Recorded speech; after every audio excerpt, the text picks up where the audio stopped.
As you guys know, the hurricane came through. We're in West Virginia where you have to cross a river to get to us. It was non-existent, and you can see the cement on the ground. Look what happened now, overnight. This is not even as bad as it could be, but she's flowing, and she's mucky. We need a part. We have an F-150. We're gonna try and cross it.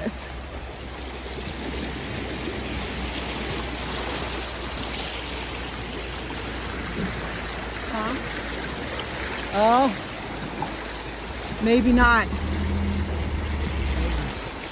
We're not gonna do it. Okay, we tried.